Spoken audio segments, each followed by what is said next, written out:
अगर आप प्रेगनेंसी के लिए प्लान कर रहे हैं तो आपको किन किन सावधानियों का ध्यान रखना पड़ेगा, किन किन इन्फॉर्मेशन के बारे में नॉलेज होनी चाहिए, आज हम उसी टॉपिक के ऊपर डिस्कशन करेंगे। नमस्कार, मैं senior consultant gynaecologist doctor Preeti Vijay, practising in Kolkata, Heal Care super speciality. तो अगर आप प्रेगनेंसी प्लान कर रहे हैं तो एक हेल्दी बॉडी होनी बहुत ज़रूरी है और इसके लिए कुछ चेकलिस्ट है जिसमें आपको टिक करना बहुत ही ज़रूरी है। तो उसके लिए आपको गायनेकोलॉजिस्ट के पास जाना बहुत ही इम्पॉर्टेंट है। वो आपका हिस्ट्री लेंगी, प्रॉपर एग्जामिनेशन करेंगी, आपका वाइटल स्टेटस चेक करेंगी, कुछ ब्लड टेस्ट करवाएंगी, कुछ अगर सप्लीमेंट्स आपको रिक्वायरमेंट है तो वो करेंगी। तो हेल्दी बॉडी बहुत ही ज़रूरी है फॉर हेल्दी प्रेगनेंसी। तो सबसे पहले बात करते हैं ब्लड टेस्ट के बारे में। ब्लड टेस्ट में क्या क्या इंपॉर्टेंट है। एक complete blood count. Complete blood count आपका पूरा इन्फॉर्मेशन देगा कि आपको कोई इन्फेक्शन तो नहीं है, आपका अनीमिया तो नहीं है, हीमोग्लोबिन लेवल से पता चलेगा। क्योंकि ये इम्पोर्टेंट क्यों है?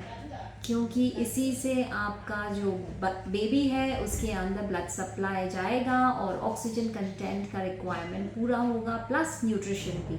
तो ये बहुत ज़रूरी है। इसके अलावा थायराइड टेस्टिंग ज़रूरी है। थायराइड टेस्टिंग क्यों इम्पॉर्टेंट है? क्योंकि इससे ओव्यूलेशन में इससे अफेक्ट पड़ता है और अगर बेबी के अंदर कोई डेवलपमेंटल डिफेक्ट्स भी इसकी वजह से हो सकते हैं। तो थायराइड भी आपका एक ऑप्टिमम कंडीशन में होना चाहिए। थायराइड इम्बैलेंस होने की वजह से मिसकैरेजेस के चांसेस भी बढ़ जाते हैं। तो यह टेस्ट भी बहुत इम्पॉर्टेंट है। इसके अलावा आपका है folic acid, vitamin D content which is very important. Folic acid, vitamin D, ये सब फिजियोलॉजिकल प्रोसेस में बहुत ही इम्पॉर्टेंट रोल प्ले करते हैं।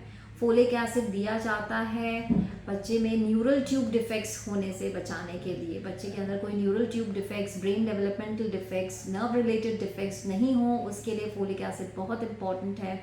विटामिन डी भी कई सारे फिजियोलॉजिकल प्रोसेस में इन्वॉल्वमेंट है, इंक्लूडिंग योर ओव्यूलेशन।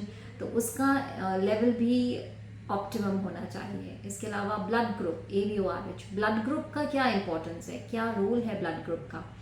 इसके अंदर ज़रूरी है अगर पेरेंट्स के अंदर ब्लड इनकम्पैटिबल है, यानी कि मदर का ब्लड नेगेटिव है और फादर का ब्लड पॉजिटिव है, यानी कि RH फैक्टर अलग है, तो उसके अंदर मदर को एंटी-डी का इंजेक्शन देना पड़ता है ड्यूरिंग प्रेगनेंसी भी। अगर डिलीवरी के बाद में पता लगता है कि बच्चा का ब्लड ग्रुप भी इनकम्पैटिबल है, उस केस के अंदर भी मदर को एक इंजेक्शन देना पड़ता है। तो ये बहुत ज़रूरी है आपके फ्यूचर प्रेगनेंसी प्लानिंग के लिए भी। तो इसको इग्नोर नहीं करें और इसी तरह से ये टेस्ट करवाना बहुत ज़रूरी है। Blood sugar level, haemoglobin A1C, ये इरेगुलर रहने से प्रेगनेंसी के अंदर बहुत सारे कॉम्प्लिकेशंस हो सकते हैं, डेवलपमेंटल डिफेक्ट्स हो सकते हैं, मिसकैरेजेस के चांसेस हो सकते हैं। तो ऑप्टिमम ब्लड ग्लूकोज होना भी बहुत ज़रूरी है। इसके अलावा थैलेसीमिया टेस्ट। थैलेसीमिया टेस्ट बहुत इम्पॉर्टेंट है। अगर कैरियर होंगे पेरेंट्स तो उसके अंदर बच्चे के अंदर भी चांसेस बढ़ सकते हैं। तो थैलेसीमिया टेस्टिंग बहुत ज़रूरी है। इनफैक्ट मैंने एक प्री मैरिटल टेस्टिंग का भी वीडियो किया हुआ है, उसके अंदर भी ये बताया हुआ है मैरिज से पहले ही आप ये टेस्ट करें HPLC थैलेसीमिया के लिए, जानने के लिए कि पेरेंट्स के अंदर कोई थैलेसीमिया की चीज़ तो नहीं है।